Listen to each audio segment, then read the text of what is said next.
नमस्कार, मैं विकास कुमार स्वागत करता हूं हमारे इस नई यूट्यूब चैनल में जिसका नाम है एम्पायर ऑफ वीएस। तो चलिए शुरुआत करते हैं। आज का विषय है तिगुन। तिगुन का रियाज कैसे करें। यूं तो सभी लोग तिगुन में थोड़ा सा अटकते हैं, फंसते हैं। क्यों? क्योंकि उनको प्रॉपर तिगुन का ज्ञान नहीं हो पाता है। तो तिगुन सीखने के लिए, तिगुन का रियाज करने के लिए सबसे ज़्यादा ज़रूरी है उसके पैटर्न को समझना।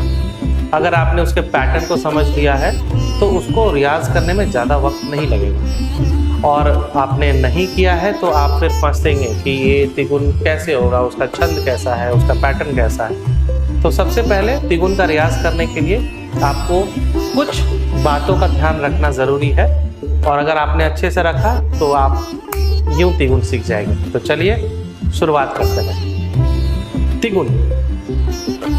तिगुन को सीखने के लिए सबसे पहले नंबर्स को चुनना जरूरी है। अगर आप डायरेक्ट किसी ताल को पढ़ने के साथ स्टार्ट करेंगे तो शायद थोड़ा सा समय लगेगा ज़्यादा।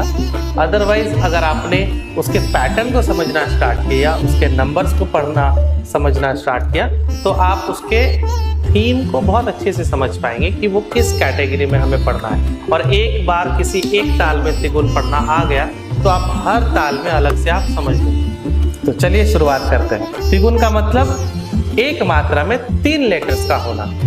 जैसे 1 2 3 लेटर्स है तो एक मात्रा में हमें 3 बोलना है। 1 2 3 1 2 3 1 2 3 1 2 3। सबसे पहले आपको ये फिक्स करना है कि हम हर एक मात्रा में 3 मात्रा को कैसे बोलें। 1 2 3 1 2 3 1 2 3 1 2 3। जब आपका ये अच्छे से रियाज हो जाए तब आप इसको नंबर्स को बढ़ाएंगे। अभी हम किसी ताल के पैटर्न को नहीं समझ रहे, और जब तक से ये आएगा नहीं तब तक से किसी ताल को पढ़ना और मुश्किल हो जाएगा। तो पहले 1 2 3 1 2 3 1 2 3 1 2 3 1 2 1 2 3। हर बार जब मैं टैप कर रहा हूँ तो 1 आ रहा है, तो उसको ध्यान में रखना है। सेकंड, अब आते हैं किसी पर्टिकुलर नंबर्स को चूज कर लेते हैं। जैसे 12 मात्रा की ताल, एक ताल। तो एक ताल में हम ऐसे काउंट करेंगे, हम 12 मात्रा तक हम काउंटिंग करेंगे तो वो हमें समझ में आने लगेगा। क्यों?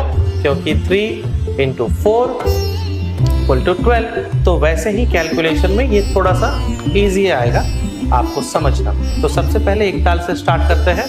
तो 1 2 3 1 2 3 1 2 3 1 2 3 1 2 3 1 2 3 1 2 3 1 2 1 2 3 1 2 3 1 2 3 1 2 3 1। अभी हम जैसे 1 2 3 कर रहे हैं, 1 2 3 के बाद हम करेंगे 4 5 6। हर एक 3 लेटर्स का एक पेयर बनाएंगे, तो उसके हिसाब से फिर हम आगे बढ़ेंगे। नेक्स्ट 1 2 3 4 5 6 1 2 3 4 5 6 1 2 4 5 6 1 2 3 4 5 6 1 2 4 5 6 1 2 3 4 5 6 1। तीसरा क्या करना है? 1 2 3 4 5 6। नेक्स्ट 7 8 9। तो स्टार्ट करते हैं। 1 2 3 4 5 6 7 8 9 1 2 4 5 6 7 8 9 1 2 3 4 5 6 7 8 9 1 2 4 5 6 7 8 9 1। ठीक है, अब हमें 12 मात्रा तक जाना है। इजी है। 1 2 3 4 5 6 7 8 9 10 11 12 1 2 4 5 6 7 8 9 10 11 12 1 2 4 5 6 7 8 9 10 11 12 1। तो ये था हमारा तिगुन एक ताल में। तो बहुत इक्वली, मतलब हमने हर एक मात्रा में 3 बोलों को पढ़ना स्टार्ट किया और वो वापस से हमारा एक मात्रा पे आ गया। ठीक है, इसी गिनती को हम किसी और मात्रा में पढ़ेंगे, और मात्रा के साथ जैसे 10 मात्रा में हम आते हैं झपताल। तो 10 मात्रा में हमें क्या करना है? इसमें भी 3 3 3। अब इसमें जैसे लास्ट एक डिजिट बच जाएगा 10 नंबर, जैसे 1 2 3 4 5 6 7 8 9 10 11 12 ना करके 10 1 2 आएगा, फिर 3 4 5 6 7 8 9 10 1, ऐसे करके वो पैटर्न बनता जाएगा। तो चलिए स्टार्ट करते हैं। 10 मात्रा यहाँ हमारा कंप्लीट होगा। 1 2 3 4 5 6 7 8 9 10 1 2 3 4 5 6 7 8 9 10 1 2 3 4 5 6 7 8 9 10 1।